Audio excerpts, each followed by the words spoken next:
Railway station पर तीखे कड़ी चावल बेचने वाली सास बहू। अनीता, कितनी देर लगेगी नाश्ता तैयार होने में?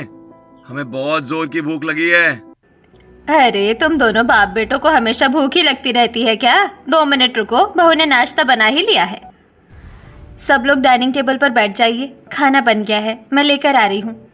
मिडिल क्लास परिवार की बहू अनीता रसोई में अपने परिवार के लिए तरह तरह के पकवान बनाती है और अपने बनाए सारे पकवान लेकर डाइनिंग टेबल पर आकर सभी को परोसती है। वाह अनीता वाह, दिन पर दिन तुम्हारे हाथों का स्वाद तो बढ़ता जा रहा है। बहू, तू तो हम लोगों की आदत खराब करके ही मानेगी। कहाँ तेरी सास हमें रूखा सूखा खिलाकर काम पर भेजा करती थी, और जब से तू आई है 2-3 तरह की सब्जी, साथ में बढ़िया रोटी, पूरी, पराठे और ऊपर से 2 मिठाई तो पक्का बनाती है। पापा जी, आप दोनों इतनी मेहनत करते हैं, ऐसे में अच्छा खाना पीना नहीं खाएंगे तो कैसे चलेगा? इसलिए मैं आप सबकी पसंद की हर चीज बनाती हूँ, और ज्यादा थोड़ी है, बस थोड़ा सा ही है। पूरा परिवार अनीता के हाथों का बनाया स्वादिष्ट खाना खाता है और फिर कुछ देर के बाद रामलाल अपनी स्टेशन मास्टर की ड्यूटी के लिए और अरुण अपने कॉर्पोरेट ऑफिस के लिए घर से निकल जाते हैं। ऐसे ही एक दिन अनीता रसोई में दोपहर का खाना बना रही होती है। आज मैं अपने परिवार के लिए और भी जायकेदार और बढ़िया खाना बनाऊंगी, पर रसोई में इतनी गर्मी क्यों लग रही है? मुझे अजीब सा लग रहा है, ऐसा तो पहले कभी नहीं हुआ। अचानक अनीता का मन खराब होने लगता है, उसे चक्कर आने लगते हैं। वो बेहोश होकर गिरने ही वाली होती है कि तभी शारदा रसोई में आती है और बेहोश अनीता को जमीन पर गिरने से बचा लेती है। अनीता बहू उठ। अनीता बहू, तुझे क्या हुआ? हे भगवान, अब मैं क्या करूं? पड़ोस की औरतों से मदद लेनी पड़ेगी। बुजुर्ग शारदा किसी तरह अनीता को सहारा देकर हॉल में लेकर आती है। उसे सोफे पर लिटाकर घर के बाहर आकर पड़ोस की कुछ औरतों को मदद के लिए बुलाकर लाती है, जिसके बाद गंगा देवी अनीता के चेहरे पर पानी के छींटे मारकर अनीता को होश में लाती हैं। अरे शारदा, तू क्या डेढ़ उम्र में बच्चों की तरह घबरा रही है? नई नई शादी हुई है, अब ये सब सिलसिला चलता रहेगा, जरा पूछने दे। बहू तो बेहोश कैसे हुई? पता नहीं अम्मा, मैं तो आराम से खाना बना रही थी, अचानक आंखों के सामने काला अंधेरा सा छा गया। अच्छा ये बता, जीभ मचलाता है क्या?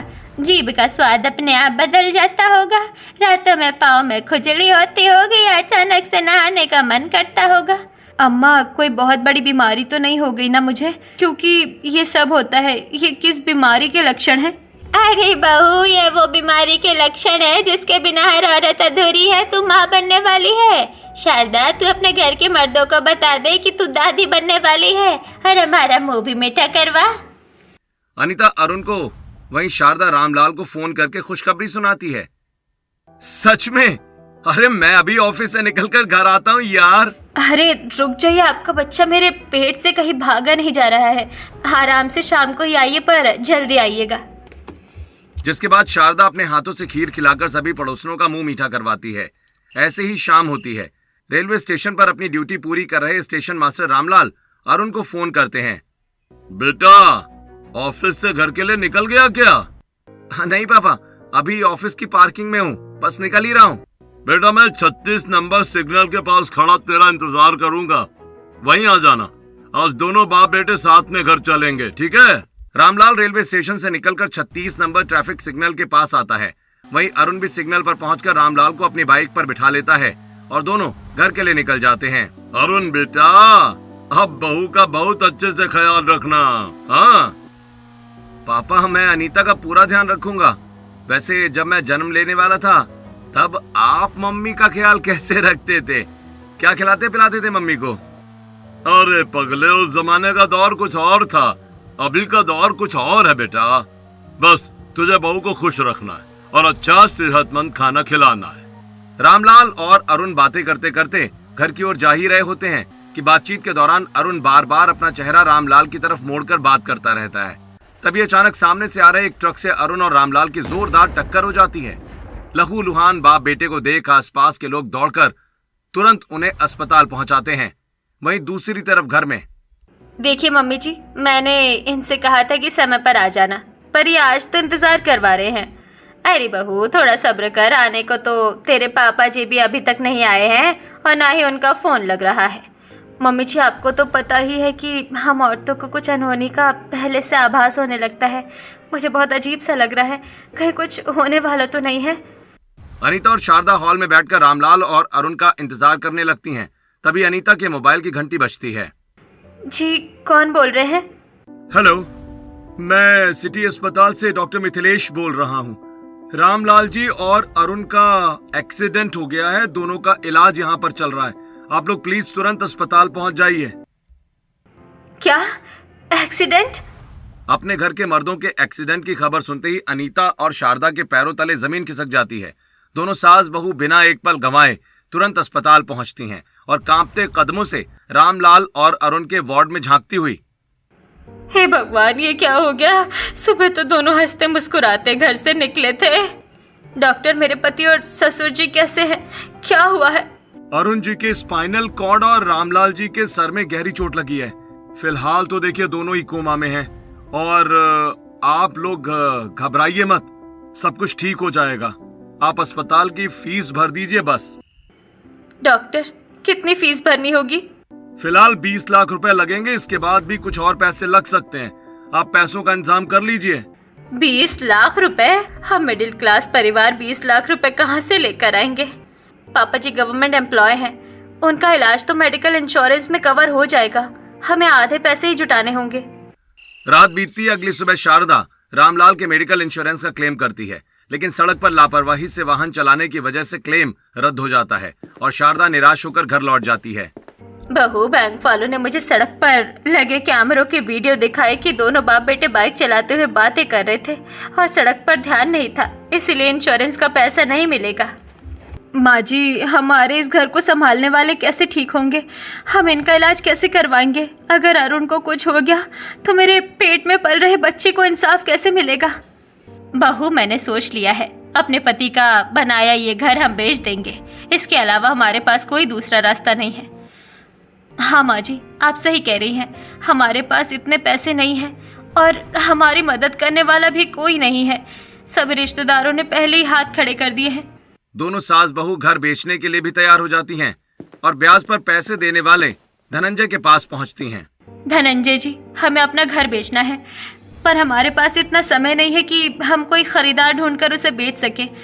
हमारे घर के मर्द अस्पताल में भर्ती है, हमें तुरंत पैसों की जरूरत है।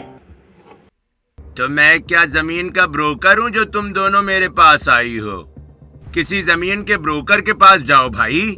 अगर हम किसी जमीन के ब्रोकर के पास जाते हैं तो वो भी तुरंत हमारी जमीन के पैसे नहीं दे सकता। हमें अभी और इसी वक्त पैसों की जरूरत है।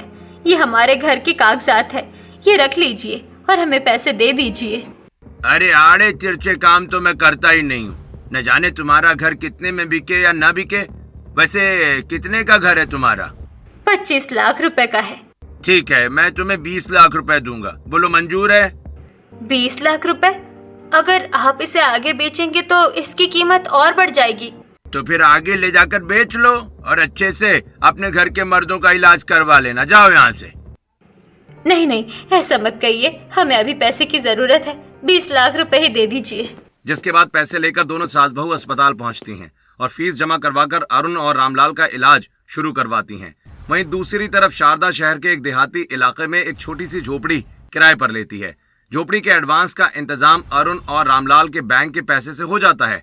ऐसे ही ऑपरेशन के बाद 1 हफ्ते तक इलाज चलता है और 1 हफ्ते के बाद अरुण और रामलाल को जब होश आता है, अनीता मुझे माफ कर दो, तुम्हारी मदद करने की जगह मैं तुम्हारे ऊपर बोझ बन गया यार। चुप करिए, ऐसी कोई बात नहीं है। अपना परिवार कभी बोझ नहीं बनता। तुम दोनों ने हमारे इलाज के पैसे कैसे जमा किए? आपका कोई छोटा मोटा नाम थोड़ी है समाज में। हमें आसानी से पैसे मिल गए। अब बस आप दोनों जल्दी से ठीक हो जाइए, फिर हम आपको घर लेकर जाएंगे। ऐसे ही दिन बीतते रहते हैं। दोनों सास बहू अरुण और रामलाल के घर बिकने की सच्चाई छिपाती हैं। वहीं दूसरी तरफ अनीता और शारदा अपने सारे गहने बेचकर अस्पताल के बाकी खर्च का इंतजाम करती हैं। लेकिन किस्मत को कुछ और ही मंजूर होता है। एक रात अरुण और रामलाल दोनों इस दुनिया को छोड़कर चले जाते हैं। नहीं डॉक्टर साहब, ऐसा नहीं हो सकता। आप जरा सही से चेक कीजिए। मेरे अरुण और पापा जी बिल्कुल ठीक है। अरुण ने मुझसे वादा किया था कि वो जल्दी घर लौटेगा। हाँ डॉक्टर साहब, आप एक बार फिर चेक कीजिए। हमें पता है वो लोग हमें परेशान करने के लिए ऐसा कर रहे हैं। भगवान, मेरे साथ ऐसा नहीं हो सकता। अभी तो हमारे बच्चे ने इस दुनिया में कदम भी नहीं रखा है। अरुण उठिए ना, देखिए मैं आपसे नाराज भी नहीं हूँ, बस एक बार आंखें खोल दीजिए। हे जी, देखो ना, तुम्हारी बहू और मैं दोनों तुम्हारा इंतजार कर रहे हैं, उठ जाओ। देखिए, रोइए मत, धैर्य रखिए। जो होना था वो तो अब हो चुका है। अब रिश्तेदारों को बुलवा लीजिए, मैं अस्पताल की तरफ से शमशान घाट तक जाने की व्यवस्था करवा देता हूँ। अरुण और रामलाल के अंतिम संस्कार में कोई भी रिश्तेदार नहीं आता है। वहीं दोनों सास बहू अस्पताल की गाड़ी में अरुण और रामलाल को अस्पताल से सीधे शमशान घाट लेकर आती हैं और विधि विधान से अंतिम संस्कार करती हैं। अंतिम संस्कार में दोनों के पास बचे हुए थोड़े से पैसे भी खत्म हो जाते हैं और फिर कुछ दिनों के बाद शारदा और अनीता अपनी छोटी सी झोपड़ी में गुमसुम बैठी होती हैं।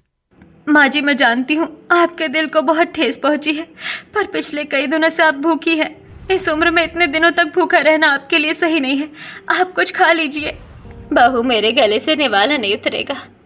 माँ जी, जो हो गया उसे बदल तो नहीं सकते, लेकिन हम दोनों अगर हिम्मत हार गए तो आगे कैसे बढ़ेंगे? हिम्मत भी आखिर कब तक रखो बहू? पति चला गया, बेटा चला गया, घर चला गया, भगवान ने एक साथ सब कुछ छीन लिया। माँ जी, अभी आपका होने वाला पोता या पोती हमारे साथ है, हमें उसके लिए मजबूत बनना होगा। हाँ बहू, शायद तू ठीक कह रही है। अब जो भी कहना है इस बच्चे के लिए ही करना है। वैसे ही कुछ दिन बीतते हैं। अनीता को गर्भवती हुए 3 महीने हो चुके थे और आज झोपड़ी में आखिरी राशन भी खत्म हो चुका था। बहू, हमें काम ढूंढना होगा, नहीं तो घर कैसे चलेगा?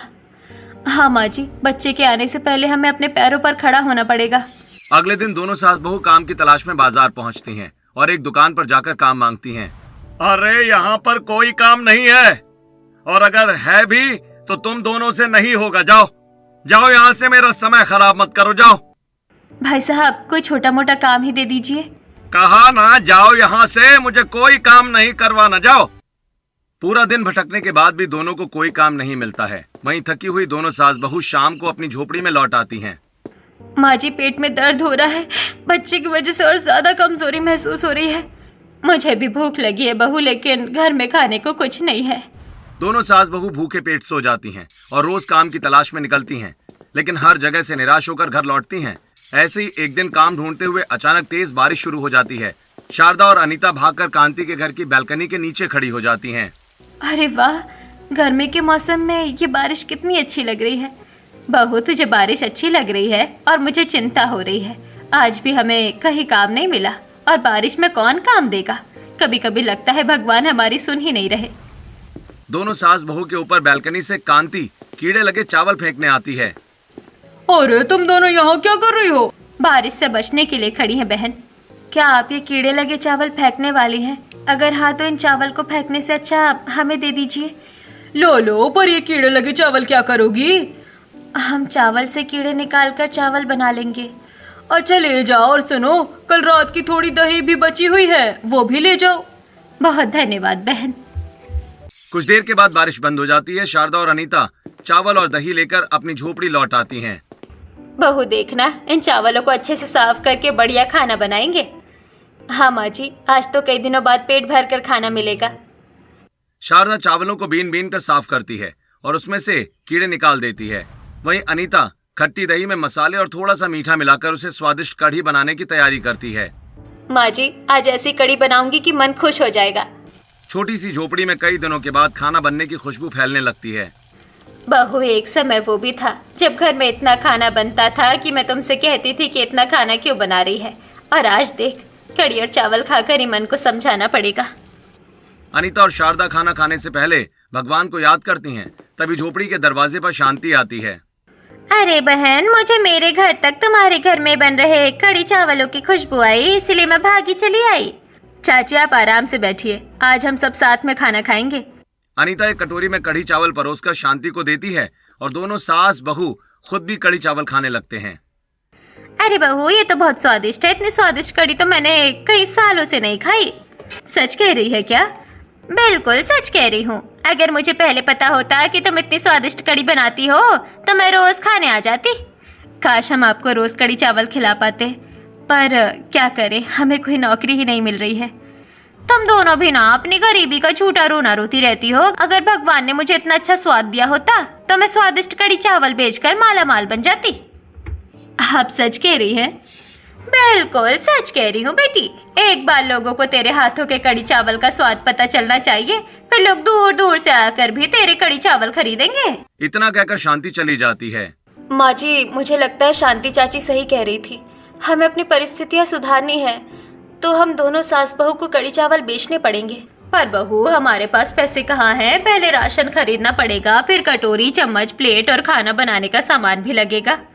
माँ जी, गैस चूल्हे की चिंता मत कीजिए, हमारे पास पुराना स्टोव तो है, शुरुआत उसी से कर लेंगे और कल एक बार फिर काम की तलाश में निकलेंगे। अगर काम मिला तो उन्हीं पैसों से कड़ी चावल बेचना शुरू करेंगे।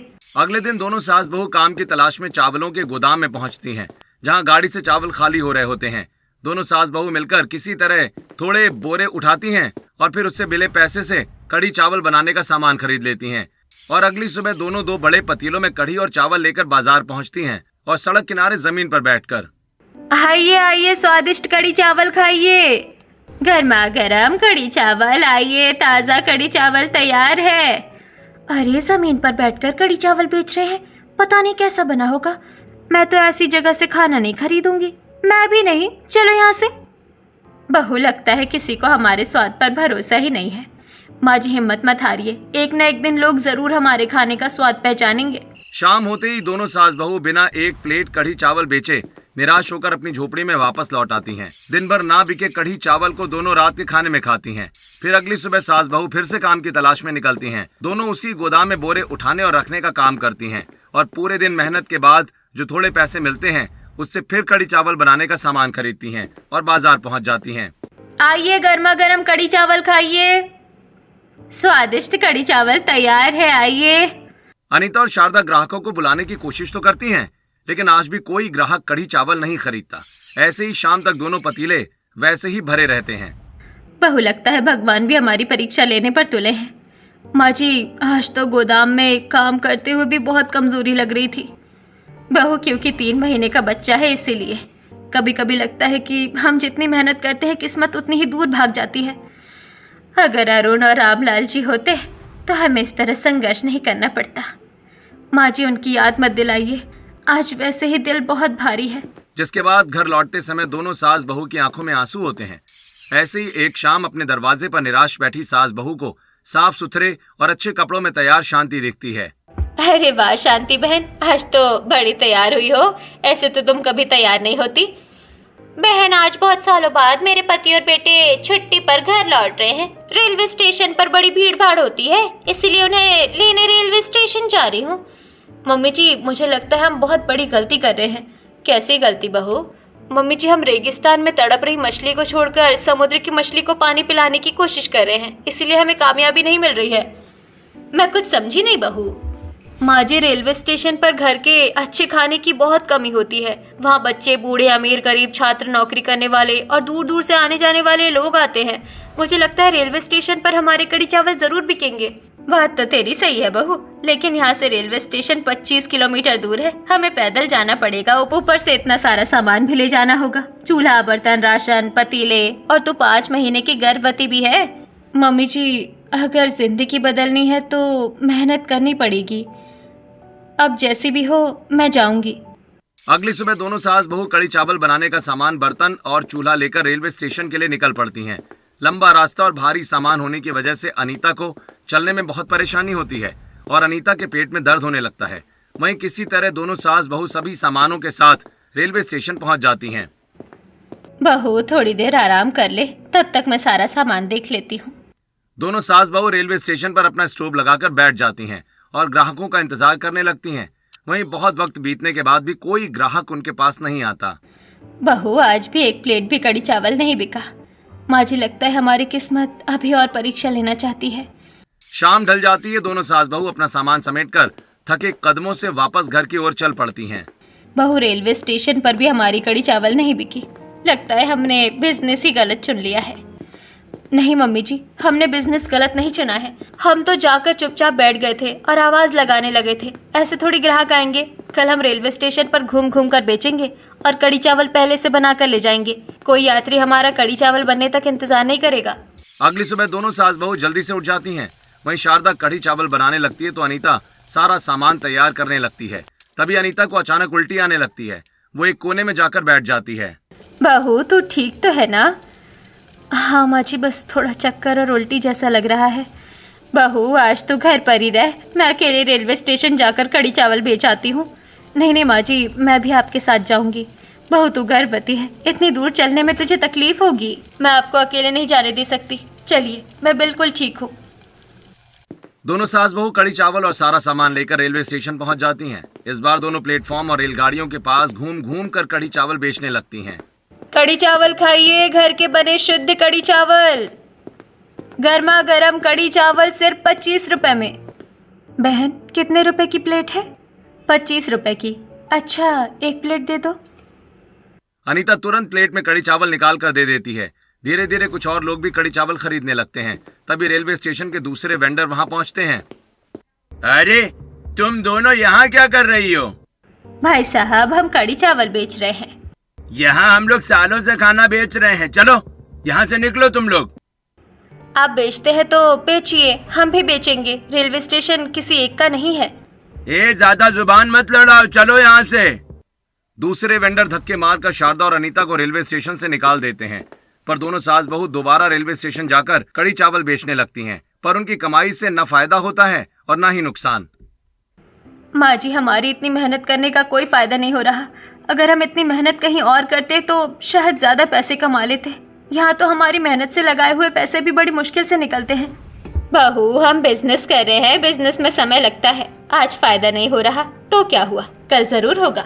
पर माँ जी, हमारे कड़ी चावल भी तो कोई खास पसंद नहीं कर रहा। बहू, जब मैं छोटी थी ना, तब मैं दाल नहीं खाया करती थी। फिर मेरी माँ दाल में तड़का लगाने लगी और मुझे तीखी दाल बहुत पसंद आने लगी। मेरी माँ हर चीज़ में तड़का लगाकर उसे स्वादिष्ट बना देती थी। क्यों ना हम भी अपनी कड़ी में तड़का लगाएं, वो भी ऐसा तीखा तड़का कि लोगों को खाने में मज़ा आ जाए। माँ जी, ये तो बहुत अच्छा आइडिया है। साधारण स्वाद वाली कड़ी से ज़्यादा लोगों को रेलवे स्टेशन की तीखी कड़ी चावल पसंद आएगी। और अगर हम रेलवे स्टेशन पर ही तड़का लगाएंगे तो उनकी खुशबू भी दूर दूर तक जाएगी। अगले दिन हमेशा की तरह दोनों सास बहू अपना सामान लेकर 25 किलोमीटर दूर रेलवे स्टेशन पहुंचती हैं और एक नए प्लेटफॉर्म पर बैठकर दोनों अपना स्टोव और बर्तन लगाने लगती हैं। बहू, पहले कड़ी बना लेते हैं। हाँ माँ जी, मैं चावल भी तैयार कर देती हूँ। देखना, आज हमारी कड़ी का स्वाद बदल जाएगा। शारदा एक छोटी सी कढ़ाई में तेल, बारीक कटा लहसुन और मुट्ठी भर लाल मिर्च और कुछ मसाले डालती है। गर्म तेल में मसाले पड़ते ही चटकने की आवाज आने लगती है। कुछ ही पलों में तीखे तड़के की खुशबू पूरे प्लेटफॉर्म पर फैलने लगती है। यात्रियों का ध्यान धीरे धीरे तीखे कड़ी चावलों पर जाने लगता है। अरे वाह, क्या खुशबू आ रही है। वाह, इतनी बढ़िया खुशबू कहाँ से आ रही है? लगता है कोई बहुत स्वादिष्ट खाना बना रहा है। अरे, ये खुशबू तो उन कड़ी चावल वालों की तरफ से आ रही है। बहन, जरा हमें भी अपने कड़ी चावल खिलाइए, बड़ी अच्छी खुशबू आ रही है। ये हमारी स्पेशल तीखी कड़ी चावल है, एक बार खाइएगा, बार बार आइएगा, सिर्फ 25 रुपए में। अनीता सभी को प्लेट में तीखे कड़ी चावल परोस कर देती है। सभी लोग खाना शुरू करते हैं। अरे बाप रे, कितना तीखा है। यार, तीखा जरूर है लेकिन स्वाद तो कमाल का है। मुझे तो बहुत मजा आ गया, जरा थोड़ी और दीजिए। मेरे लिए भी एक और प्लेट लगा दीजिए। अभी देती हूँ। धीरे धीरे लोगों को देखकर और भी यात्री वहां आने लगते हैं। देखते ही देखते रेलवे स्टेशन की तीखी कड़ी चावल खाने वालों की भीड़ लग जाती है।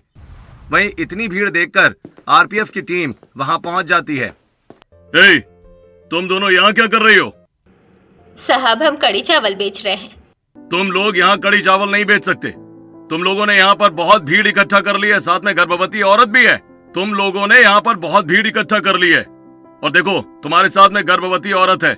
सिर्फ इसी वजह से समझाकर छोड़ रहा हूँ, वरना कार्रवाई करनी पड़ती। अब चलो, जाओ यहाँ से। सीआरपीएफ की टीम अनीता और शारदा को वहां से हटा देती है, लेकिन दोनों सास बहू हार नहीं मानती और दूसरे प्लेटफॉर्म पर जाकर बैठ जाती हैं।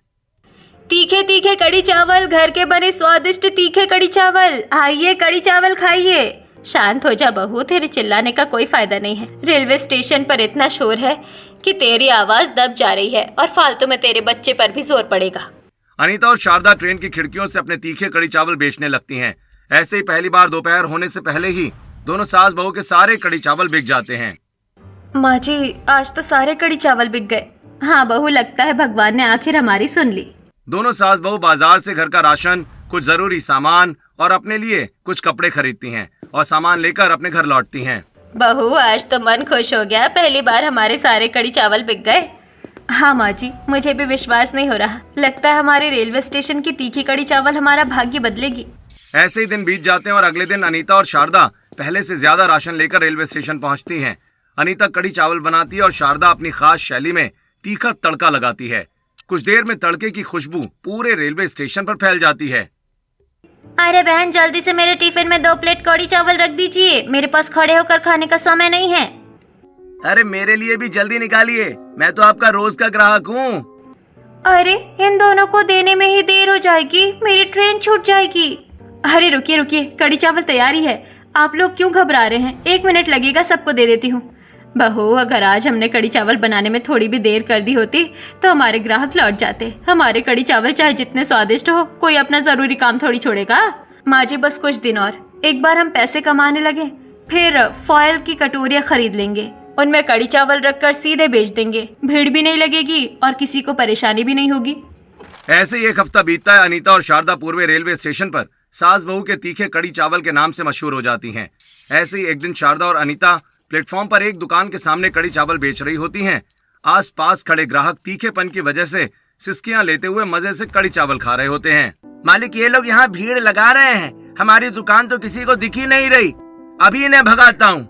अरे रुक जा बेवकूफ, इन दोनों सास बहू को कभी मत भगाना। इनके कड़ी चावल की वजह से सुबह से हमारी 2 पेटी पानी की बोतलें बिक चुकी हैं और 1 पेटी फ्रूटी भी खत्म हो गई। सच कहूँ तो इनके कड़ी चावल बहुत स्वादिष्ट हैं। लोग तीखेपन से परेशान हो रहे हैं, फिर भी बार बार खरीद कर खा रहे हैं। इनका फायदा हो रहा है तो हमारा भी फायदा हो रहा है। जो वेंडर पहले अनीता और शारदा को अपने आसपास खड़ा होने भी नहीं देना चाहते थे, अब वही उन्हें अपनी दुकानों के पास बैठने के लिए कहने लगते हैं, क्योंकि उनके कड़ी चावल की वजह से आसपास की दुकानों की बिक्री भी बढ़ने लगती है। लेकिन एक दिन कुछ शराबी युवक प्लेटफॉर्म पर आते हैं। वहीं सभी की नजरें अनीता और शारदा पर टिक जाती हैं। मम्मी जी, मुझे तो डर लग रहा है, ये लोग बहुत खतरनाक लग रहे हैं। कहीं इनकी नजर हमारे पैसों पर तो नहीं है? नहीं बहू, इनकी नजर पैसों पर नहीं है, हम पर है, और अभी डरने से काम नहीं चलेगा। क्या हुआ? क्या देख रहे हो तुम लोग? जाओ यहाँ से, नहीं तो इस गरम कड़छी से चेहरा जला दूंगी। अरे अभी तक यहीं खड़े हो, रुको, ट्रेन आने दो, तुम्हें ट्रेन के सामने ही फेंक दूंगी। मनहूस हो, मेरी बहू को घूरते हो। अनीता और शारदा की हिम्मत देखकर शराबी युवक वहां से भाग जाते हैं, लेकिन उनकी गंदी निगाहों का डर दोनों सास बहू के मन में बैठ जाता है। ऐसे ही दिन बीतते रहते हैं। रेलवे स्टेशन पर आने वाले कई लोग अनीता के निकले हुए पेट को देखकर कुछ लोग मां बनने वाली अनीता को शुभकामनाएं देते हैं तो कुछ लोग ताने भी मारते हैं। ऐसे ही समय बीतता है और अनीता एक सुंदर बच्ची को जन्म देती है। अरे मेरी गुड़िया, जल्दी बड़ी हो जा, दादी तुझे खूब सारे खिलौने दिलाएगी। माँ जी देखिए ना, कैसे छोटी छोटी आंखें खोलकर हमें देख रही है। अरे इसकी आंखें बिल्कुल इसके पापा पर गई है, वही मासूम चेहरा है। शारदा बच्ची को गोद में लेकर धीरे धीरे खिलाने लगती है। तभी बच्ची शारदा की उंगली पकड़ लेती है। अरे वाह, इतनी सी उम्र में दादी की उंगली पकड़ ली। काश आज अरुण और पापा जी भी होते। अरुण और उसके दादाजी नहीं हुए तो क्या हुआ, उनके ही रूप में भगवान ने तुझे लक्ष्मी दी है। अब देखना, बहुत जल्द हम अपना घर भी खरीद लेंगे और हमारे तीखे कड़ी चावल और बुलंदियों पर जाएंगे। लगातार मेहनत, ग्राहकों के प्यार और अपने तीखे कड़ी चावल के दम पर अनीता और शारदा अच्छी कमाई करने लगती हैं। और फिर एक दिन दोनों सास बहू अपने पुराने घर को वापस खरीदने धनंजय के पास पहुंचती हैं। धनंजय जी, हम अपना पुराना घर वापस खरीदना चाहते हैं। उस बात को तो लगभग 1 साल हो गया है। आज उस घर की कीमत 30 लाख रुपए है। अगर घर वापस लेना है तो 30 लाख रुपए देने होंगे। हमें मंजूर है, उस घर से हमारी बहुत सी यादें जुड़ी है, हमारी पूरी जिंदगी जुड़ी है। अनीता और शारदा 30 लाख रुपए देकर अपना पुराना घर वापस खरीद लेती हैं, जिसके बाद दोनों एक स्कूटी भी खरीद लेती हैं ताकि रेलवे स्टेशन आने जाने में आसानी हो सके। बहू, अब तो हमारे रेलवे स्टेशन पर अपनी दुकान भी है और अपना घर भी वापस मिल गया है। अब पहले जैसी तकलीफ नहीं होगी। बहू, अब तू घर में रहकर अपनी बच्ची का ध्यान रख, मैं दुकान संभाल लूंगी।